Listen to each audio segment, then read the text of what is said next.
श्री बांके बिहारी लाल जी के मंदिर में मंगला आरती क्यों नहीं होती है एवं घंटी क्यों नहीं बजाई जाती है। अत्यंत ही रोचक कथा है मित्रों। साथ में दो कथाएं हैं तो पूरी अवश्य देखिएगा और अगर पसंद आए तो जय जय श्री बांके बिहारी लाल जी की जय जरूर लिखिएगा कमेंट बॉक्स में। तो चलिए शुरू करते हैं। एक बार कलकत्ता से बूढ़े ब्राह्मण श्री बिहारी जी के दर्शन के लिए वृंदावन आए तो प्रभु से मिलने के बाद वहीं के हो गए। उन्होंने मंदिर के गोस्वामी जी से सेवा मांगी तो स्वामी जी ने कहा, बाबा इस उम्र में आप क्या सेवा कर पाओगे। बाबा ने बहुत विनती की तो स्वामी जी ने बिहारी जी की चौखट पर रात की चौकीदारी की सेवा लगा दी और कहा, बाबा आपको यह ध्यान रखना है कि कोई चोर चकुटा मंदिर में प्रवेश ना कर पाए। बाबा ने बड़े भाव से सेवा स्वीकार कर ली। कई वर्ष बीत गए सेवा करते हुए।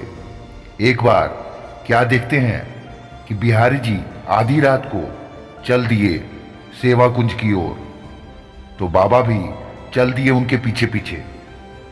सेवा कुंज के नजदीक पहुंचने पर बिहारी जी थक गए।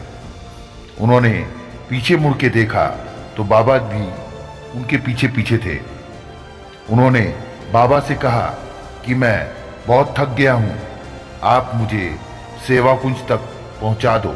बाबा श्री बांके बिहारी जी को अपने कंधे पर बैठाकर सेवा कुंज की चौखट पर ले गए। प्रभु ने बाबा से कहा, मुझे यहीं उतार दो और मेरा इंतजार करो। बाबा के मन में आया कि प्रभु इतनी रात में सेवा कुंज में क्या करने आए हैं। जानने की इच्छा से उन्होंने आले से झांक कर देखा तो उन्हें दिव्य प्रकाश नजर आया। उस प्रकाश में उन्होंने श्री बिहारी जी को श्री राधा जी के संग रास करते हुए देखा। बाबा की हालत पागलों जैसी हो गई थी और गिरकर वो बेहोश हो गए। सुबह बिहारी जी ने बाबा को पुकारा और बाबा से कहा, बाबा मुझे मंदिर तक नहीं छोड़ाओगे। बाबा ने बिहारी जी को सुबह 4 बजे मंदिर में पहुंचाया और गोस्वामी जी से सारा वृतांत कह डाला। गोस्वामी जी मंगला आरती के लिए बिहारी जी को उठाने लगे तो बाबा ने उनके पांव पकड़ लिए और कहने लगे, मेरे गोविंद तो अभी अभी सोए हैं। कहते हैं उसी दिन से साल में जन्माष्टमी को छोड़कर कभी भी श्री बांके बिहारी जी की मंगला आरती नहीं हुई और उसी दिन श्री बिहारी जी ने उस बाबा को अपने सेवा धाम में बुला लिया। तो मित्रों ये तो थी एक कथा। अब दूसरी कथा ये है कि श्री बिहारी जी के मंदिर में घंटी क्यों नहीं बजाई जाती है। तो आइए सुनते हैं ये कथा। विश्व में केवल बांके बिहारी जी का एक ऐसा मंदिर है जहां घंटी नहीं है और ना ही बजाई जाती है। श्री बिहारी जी छोटे से बालक के रूप में दर्शन दे रहे हैं।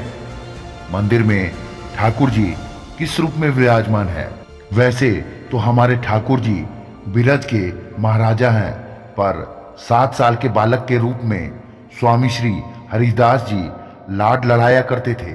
श्री बांके बिहारी जी के सामने ताली नहीं बजाई जाती क्योंकि श्री बांके बिहारी जी की बांके बिहारी लाल स्वरूप में सेवा की जाती है। ताली एवं घंटी से ठाकुर जी कई बार चौंक जाते थे, इसलिए यह परंपरा बंद कर दी गई है। एक कारण और है, ताली बजाने का अर्थ है भोग पूरा लग गया है, अब आचमन कर लो। पर भक्त बिहारी जी को पेड़े का भोग हर समय लगाते मिलेंगे मंदिर में। तो हमारे ठाकुर जी भी बहुत खूब अपने मन से खाते हैं। बिहारी जी नटखट हैं और छोटे से बालक भी हैं, इसलिए भक्त के जीवन में बिहारी जी चमत्कार करते रहते हैं। बिहारी जी अपने भक्तों को ऐसे देखते हैं जैसे घर पर कोई मेहमान आए तो बच्चा टकटकी लगाकर देखता है, अचानक से नजर हटाकर दूसरी ओर देखने लगते हैं। ऐसा अनुभव प्रत्येक उस भक्त का होगा जो मंदिर में कहीं भी खड़ा हो। ठाकुर जी उस पर नजरें लगाए मिलेंगे, लेकिन भक्त देखेगा, लाड लड़ाएगा तो तुरंत दूसरी ओर देखने लगेंगे। बड़ा अटपटा ठाकुर जी है हमारा बाके बिहारी लाल, पर प्राणों से प्यारा है। तो दोस्तों, कथा अगर पसंद आई है तो जय जय श्री बाके बिहारी लाल की जय अवश्य लिखिएगा कमेंट बॉक्स में। तो मिलते हैं अगली किसी बेहतरीन आध्यात्म कथा के साथ। तब तक के लिए आपका प्यार, आपका आशीर्वाद।